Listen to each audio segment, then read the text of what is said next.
Hola a todos, yo soy Mauricio Ríos García. Hoy es viernes 12 de noviembre de 2021 y este es el episodio número 56 de Poder y Mercado.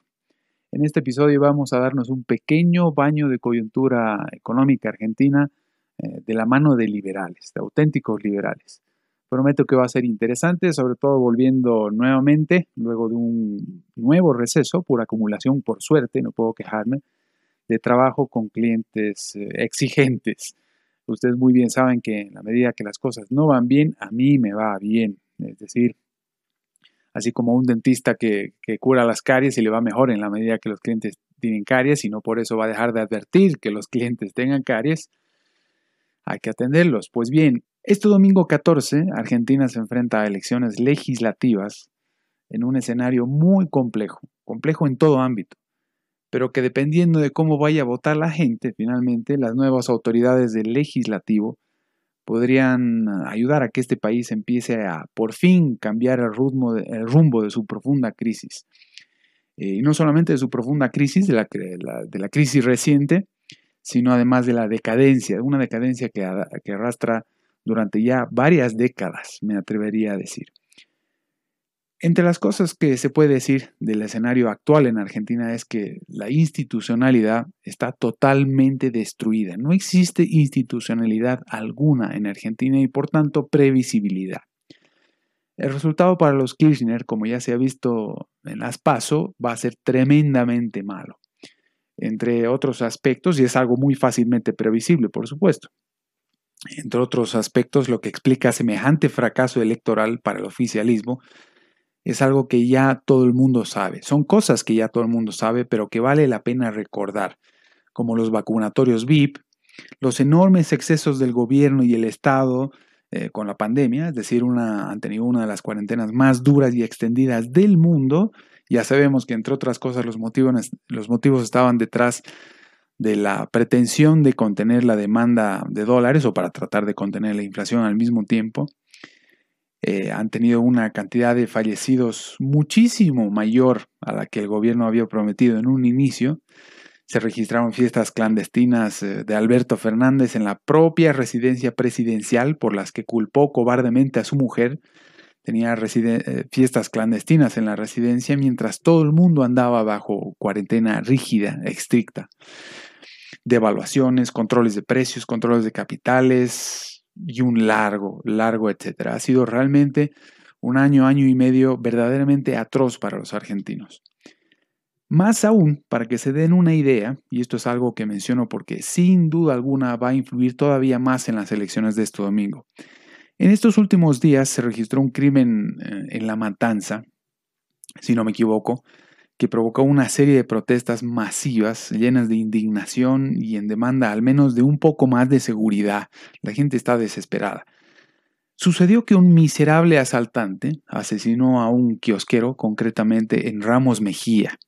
Si acaso me equivoco respecto a la locación, si Ramos Mejía estaba o no en La Matanza. Su nombre era Roberto Sabo.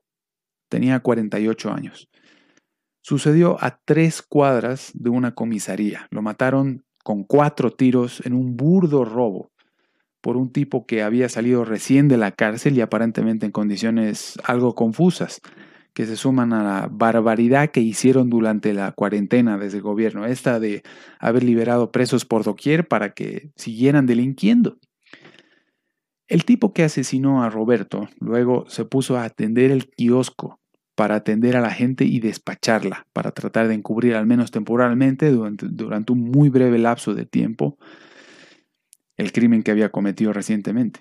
Y sin embargo, su novia, por cierto, de 15 años, se reía del crimen reciente.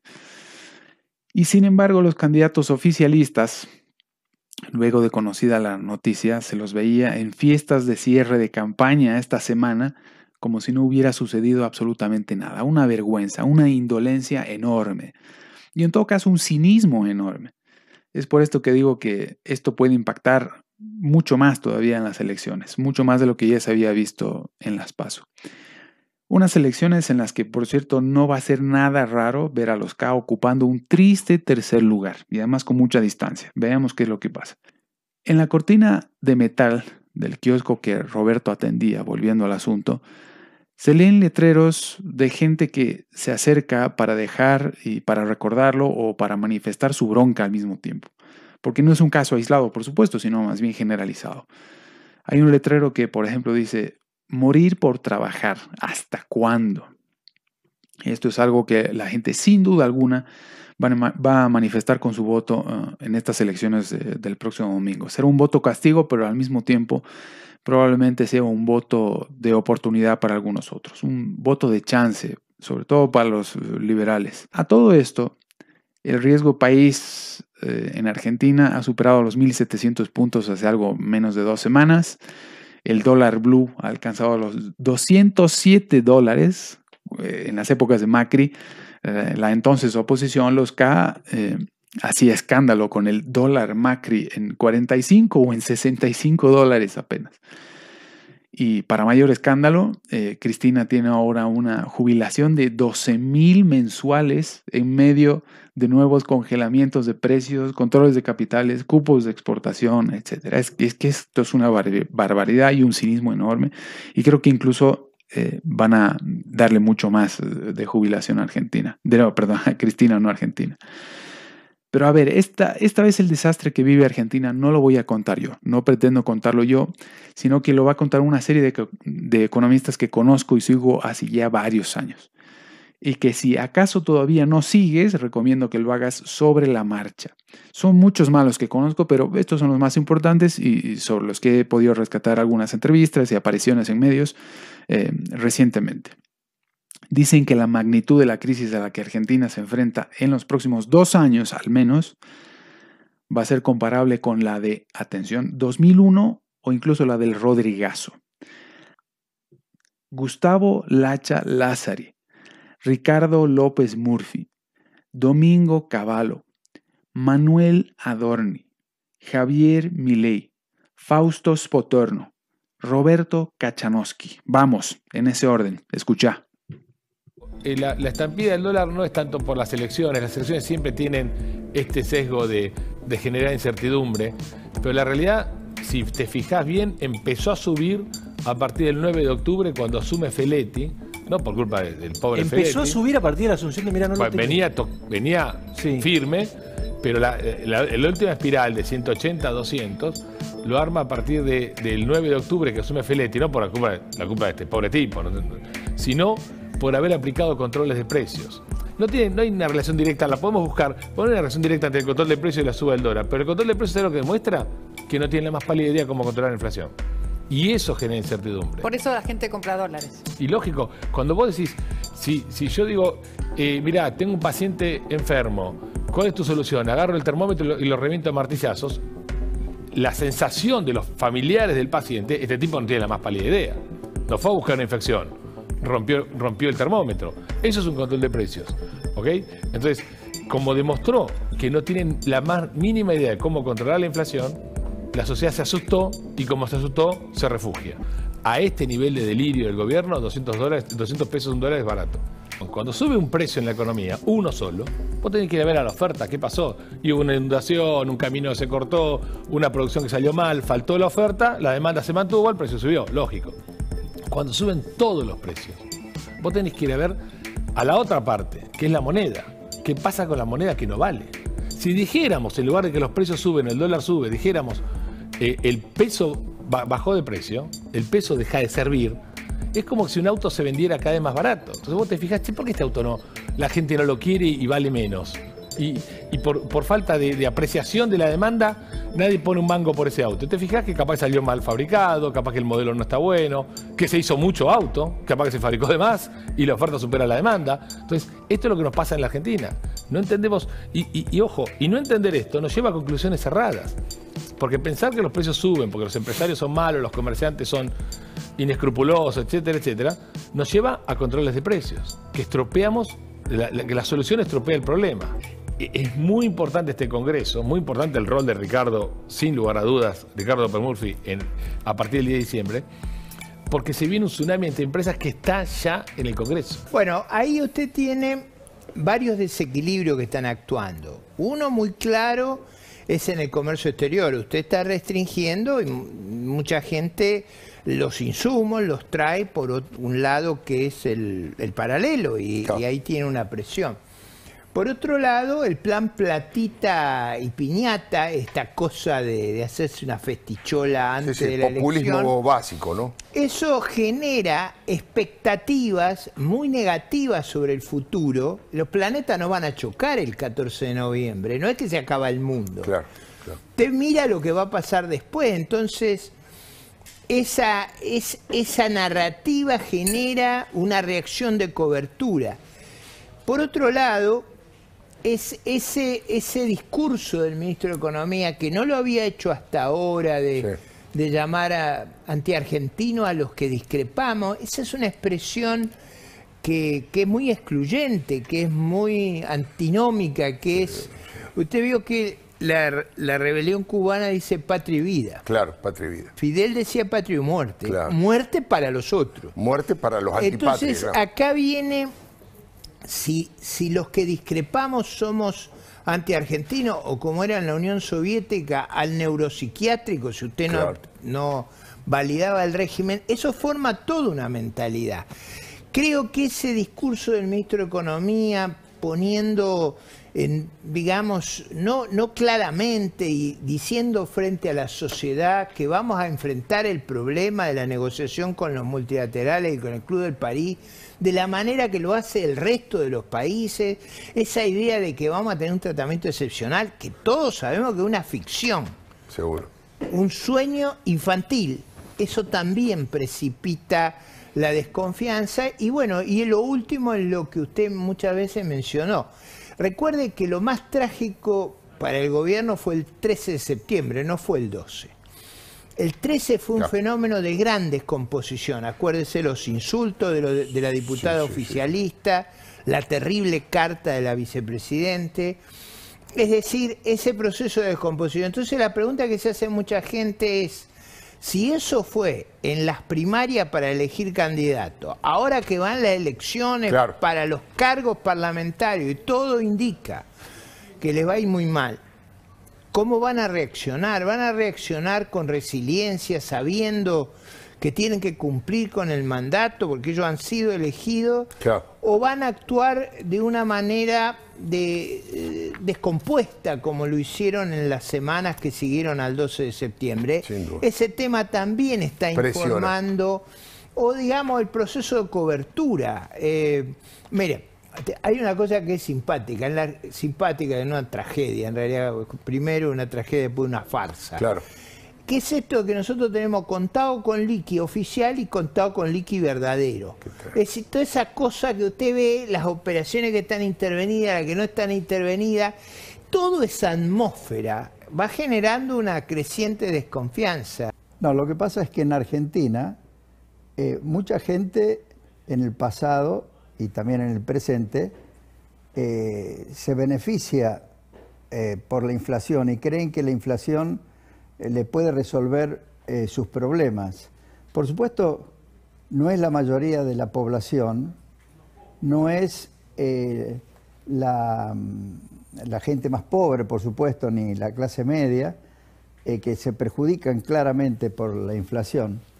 Pero hay una tendencia que se ha ido consolidando en el tiempo, y es que cuando, por ejemplo, una empresa está muy endeudada o el gobierno está muy endeudado y ahí se insinúan problemas de naturaleza financiera, en general se piensa que un golpe devaluatorio inflacionario resuelve el problema. No lo resuelve el problema, sino que lo tira sobre las espaldas del resto de la población, de los ahorristas porque le licúan los ahorros o de los trabajadores porque le licúan el salario. Lamentablemente los políticos, o muchos políticos, ven también piensan en términos de endeudar a los gobiernos provinciales, nacional y municipales. También se ven tentados a buscar paga Dios, es decir, no pagar las deudas, ¿no? Y la inflación es una forma de defoltear las deudas internas. O sea, cuando se llega a una situación en la cual hay que sacarse de arriba deudas internas en pesos, el mecanismo para sacarse de arriba las deudas internas es la aceleración inflacionaria, la devaluación y la inflación. Ahora, ese acostumbramiento se hizo carne en muchos dirigentes políticos. Hay dirigentes políticos que dicen, no, se necesita un poco de inflación. Entonces, claro, si uno admite eso, se va metiendo en un problema del cual luego es muy difícil salir. ¿Qué es lo que pasó en Argentina desde el 2002 en adelante? Se creyó que con una fortísima devaluación, con la especificación de todos los contratos que estaban en dólares, se iba a resolver el problema de la crisis financiera. En realidad lo que se hizo fue, se defolteó la deuda externa y la deuda interna. Se le tiró sobre todo los ahorristas el peso de los ajustes que iba a hacer el gobierno y el sector privado que estaba endeudado en dólares, y se introdujo la inflación en la economía. Esa fuertísima devaluación del 2002 aumentó los índices de pobreza a niveles increíblemente altos, quizás tan altos como los que lamentablemente tenemos de nuevo ahora, aumentó la desocupación, aumentó la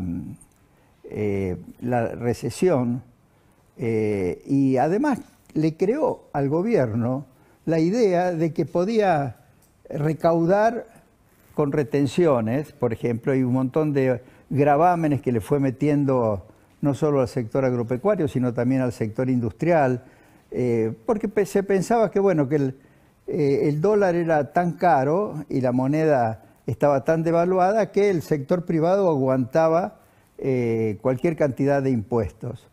Y después se engolosinó con los aumentos de los precios de las commodities que le dio, y eso permitió un aumento del gasto público que es increíblemente alto. Creo que una de las primeras cosas que tendría que hacer a partir del 15 es dejar que se sincere la economía, sacar todos estos controles, y no digo los controles de cambio, sobre eso en todo caso después voy a volver, pero todos estos mecanismos de represión de la inflación, lo mejor es que los saquen cuanto antes, porque si se demoran en sacarlos, cada vez va a haber más presión dentro de la olla, y cuando la realidad los obligue a sacarlo, o lisa y llanamente ya el gobierno no tenga poder como para poder asegurar que se cumplan todas esas medidas, ahí sí va a haber un evento muy, muy desagradable, un fogonazo de la inflación. El tema de que un aumento de tarifas va a aumentar la pobreza, yo creo que es equivocado. Lo que puede aumentar la pobreza es una devaluación significativa, es así que seguro que aumenta la pobreza. Si se produce una devaluación y las tarifas no aumentan los subsidios que hay que pagar. Y esos subsidios significan que va a haber más inflación.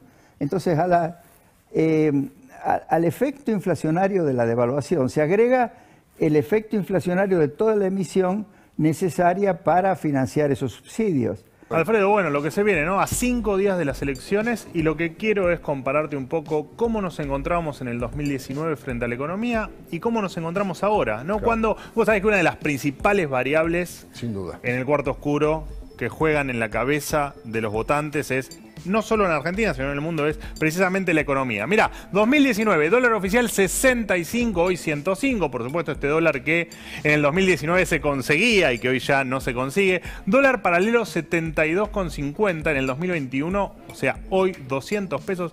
Fíjate que casi se triplicó el valor del dólar, más que se triplicó el valor del dólar. La brecha era del 12%, hoy estamos en el 90% y te fui bastante bueno con el cuadro, porque la verdad es que cuando uno toma los dólares dólares financieros, incluso esa brecha se te va Arriba, mucho más. claro, mucho más. La inflación todavía, el jueves a las 4 de la tarde vamos a conocer la inflación de octubre, por lo tanto te la estimé, la inflación era parecida, en 2019 la anual era mayor al 50%, la que va a dar seguramente en octubre, la interanual también de por encima del 50%. Pobreza, el gran talón de Aquiles, 35,5% de pobreza teníamos en las elecciones del 2019, en las generales. A estas elecciones llegamos con el 40,6% de pobreza, cerca de 3 millones de personas más que están por debajo de la línea de pobreza. Salario mínimo, en el 2019 232 dólares era el salario mínimo en la República Argentina, hoy son 160. La jubilación mínima eran 178 dólares. Acordate que en el 2019 Alberto Fernández dijo: el día que asumo termino con los intereses a los bancos y le empiezo a pagar a los jubilados. Bueno, en ese momento los jubilados cobraban 178 dólares, hoy cobran 130 y por supuesto la gran promesa de campaña, Alfredo, te vamos a encender la parrilla, y bien que la encendieron y prendieron fuego todo. 2019 te comprabas con un salario mínimo 74 kilos de asado, hoy te compras apenas 48, así que, bueno, algo salió mal. Bueno, cortitos acerca, ahora sí estamos a pasitos de las elecciones del domingo. Hoy se conoció el dato de inflación a las 4 en punto de la tarde. El INDEC dio a conocer 3,5% de inflación, el mismo índice de inflación que el mes anterior, que es septiembre, con una particularidad. ¿No estamos en congelamiento de precios? Claro, sí. ¿Esto no debería ser cero o al menos menor al mes anterior, que no había congelamiento? Seguro. Pues sabés que, bueno, tenemos un 52,1% de inflación interanual, o sea, en los últimos 12 meses, y un 41,8% del acumulado de este año. Lo que dijo Guzmán, ¿te acordás del 29% de inflación para todo el año? Bueno, vamos por 41,8%, a fin de año se acercará seguramente a algo más parecido al 50%. Pues sabés que cuando desmenuzás el dato de inflación de octubre y te vas a... Bueno, acá lo estamos mostrando en una placa, lo que más aumentó, prendas de vestir. Guarda con prendas de vestir y calzado porque Feletti le tiene unas ganas, probablemente vaya contra esto. Salud 4,7, restaurantes y hoteles 4,1, recreación cultural 4%. Fíjate, alimentos y bebidas no alcohólicas, 3,4%. Este es el rubro que Feletti quiso congelar. Claro. ¿Sabes cuánto fue en septiembre que no había congelamiento? No. 2,9%. O sea, aumentó. Feletti fracasó su congelamiento de precios, como le avisó toda la biblioteca de historia económica mundial. Fracasó rotundamente, así que este es el índice de inflación, 3,5, alimentos y bebidas 3,4. Mala noticia para el gobierno a casi horas de las elecciones del domingo. El dólar, como está, la inflación en 3,5%, después del congelamiento de precios, porque esta inflación tiene el congelamiento de precios metido adentro. De mentirita. Es el fracaso del gobierno, porque aparte, recién lo escuchabas a Kicillof, que es realmente impresentable de donde lo mires, y lo que te marca es que si durante los primeros 2 años la culpa de todo la tuvo Macri, los próximos 2 años, los 2 años que le quedan, la va a seguir teniendo Macri. O sea, esta gente va a seguir sin hacer nada. Le va a seguir echando la culpa a los empresarios, le va a seguir echando la culpa a los comerciantes, le va a seguir echando la culpa a cualquiera que pase por ahí y no va a hacer lo que tienen que hacer. Por lo tanto, se vienen 2 años muy complicados. De hecho, Alberto Fernández, ¿se acuerdan? Fue el que dijo el dólar a 60 pesos está bien. Pero claro. Asumió con un dólar de 60 pesos o de 62 pesos. Hoy ese dólar, porque en aquel momento se conseguía, hoy ese dólar está en 200 pesos. No. Y el dólar oficial, que no se consigue, pasó de 62 a 105 pesos. Ver, Argentina está frente a algo que va a ser mucho peor que el Rodrigazo. Las condiciones que hoy tiene la economía argentina en el plano monetario son el doble de peores que las que teníamos previas al Rodrigazo. Pero con la diferencia que el Rodrigazo arrancó con 10 veces menos de pobres. Hoy tenemos 10 veces más de pobres. Por lo tanto, el desencadenamiento del desequilibrio monetario va a generar una situación de un caos social nunca visto. O sea, hoy, técnicamente, tenemos desequilibrio fiscal propio de las grandes crisis. Desequilibrio monetario de 10-1. Desequilibrio en el mercado cambiario con la brecha volando, a pesar que tenemos una montaña de regulaciones que hacen ver al Everest como un monte pigmeo. Es más, Es interesante, digamos, cuando se estaba hablando acá, estamos creciendo. ¿De qué estamos hablando, Marcelo? Hoy tenemos un PBI per cápita. Si le sale todo bien al gobierno como cree, 15% abajo del que teníamos en el 2011. Tenemos los mismos salarios que en el 2004. Tenemos el mismo ingreso per cápita que en el año 74. Tenemos el nivel de productividad en la década de 50. ¿De qué estamos hablando? Estamos hablando de una decadencia sin parangón en la historia moderna. La única forma que vos vas a evitar eso es poniendo las cuentas fiscales en orden, ordenando la macroeconomía, pero la casta no quiere hacer eso, porque en realidad vos tenés que hacer el ajuste, pero el ajuste tiene que caer en la política. Y justamente el programa que quieren acordar con el Fondo Monetario Internacional entre toda la casta es que el ajuste lo pague la gente y no la política. Y el ajuste esta vez lo va a tener que pagar la política. Y nosotros nos vamos a oponer a cualquier presupuesto, ¿sí?, que quieran hacerle caer el ajuste sobre la gente de bien que trabaja. Que el ajuste lo pague la política. Y que si no lo paga la política, que las consecuencias macroeconómicas sean pagadas por la casta política. Hoy el mercado del dólar está tan controlado, está tan atado por todos lados que no puedes comprar, que no puedes vender. Y lo que está haciendo el Banco Central, fíjate, que ante la necesidad de evaluar lo que hace es poner más restricciones. Se dice en economía que vos o controlás por precio o controlás por cantidad. Claro.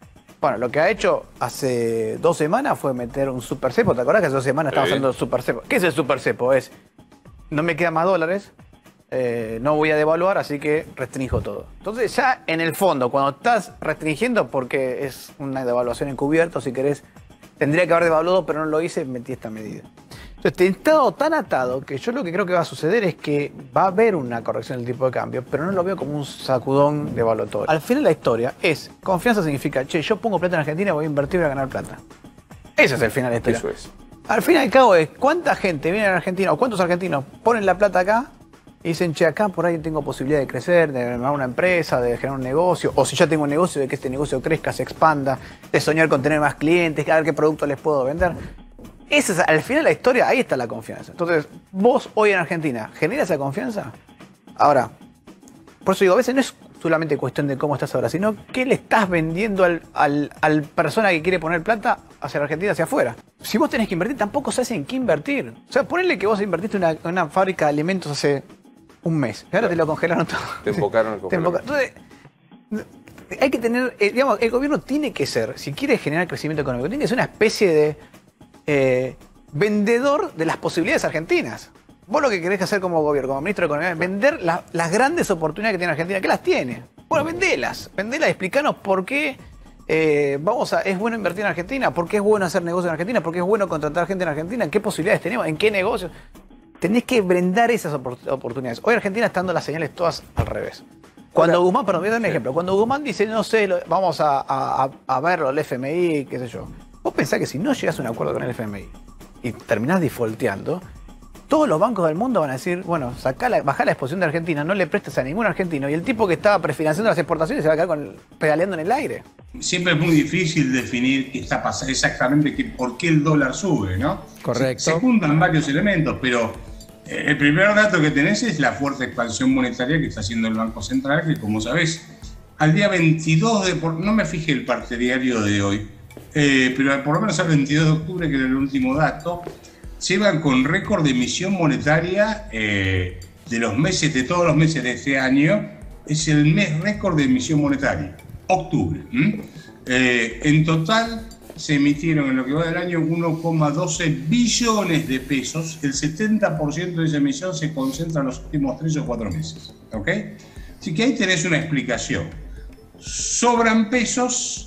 Además, faltan dólares para poder comprar insumos. Como vos bien sabés, en este momento hay fábricas de autos que tienen las líneas de producción paradas, fábricas de tractores que tienen la línea de producción parada. Se te rompe un tractor en el campo y olvidate. El otro día almorzaba con amigos del sector agropecuario, algunos de ellos tienen campos, y me decían, mira, faltan insumos para producir, ¿sí? Alambre. Ahora, ¿cómo? Alambre para los alambrados. Por ejemplo. Entonces, eso por un lado. Agregar eso a las expectativas. Vos tenés una expectativa post-14 que se mezcla entre serios problemas económicos y si se confirman los datos que tenemos sobre la evolución de las elecciones. Entonces, digamos que se confirma lo de las PASO. Vamos por otra forma. Usted tiene un gobierno económicamente, con la economía totalmente desarmada y además débil políticamente. No sé si coincidís conmigo en que va a ser un gobierno políticamente débil. Entonces, vos juntás todo eso. Es decir, faltan 2 años para adelante para ver cómo resuelven el problema. En general, el kirchnerismo no es de decir, me equivoqué con el populismo, corrijo. Al contrario, te duplica la cantidad de populismo. O sea, generalmente duplican la apuesta en el mismo sentido. No sé si coincidís conmigo en este punto, pero es importante la lectura que uno haga de la política para poder entender lo que puede pasar en la economía. Si coincidimos en estos puntos, entonces te diría, mirá, ahí tenés una gran explicación de lo que está pasando en el mercado de cambios, del riesgo país. Argentina ya está casi prácticamente... vos fijate que cuando Guzmán renegoció la deuda de todos estos bonos en agosto del año pasado, si yo mal no recuerdo. Sí. Y tenía un riesgo país de 1.100 puntos en ese momento. Hoy tenés 1.700 puntos. Cuando estabas en default estaba mejor que ahora, si te descuidas. Además, que estés en 1.700 o 4.000 puntos de riesgo país, es lo mismo. O sea, estás afuera del mercado de capitales. Claro, estás afuera del mercado de capitales. No tenés acceso al mercado de capitales. Entonces, no tenés acceso al mercado de capitales. Es probable que entres en default con el Fondo Monetario Internacional. Tenés déficit fiscal y la única forma de financiar lo que vas a tener es con emisión monetaria. Vos vas a tener el 15. Si el resultado se repite, ¿sí? Vamos a ser realistas, ¿sí? Se repite más o menos el resultado de las PASO o se amplía, no importa. Vas a tener primero el conflicto dentro del gobierno, que va a ser, si se mataron después de las PASO, ¿quién puede decir que el argentino medio puede aguantar 2 años más de esta locura? Seamos sinceros. Eso es todo por hoy. Esperemos que todo salga bien, todo vaya en favor de los liberales y que además sean capaces de hacer un cambio, que al menos sean capaces de detener el desastre y la decadencia en la que ahora mismo se encuentra Argentina y en la que solamente se sigue hundiendo. La mejor de las suertes, a la expectativa, un saludo.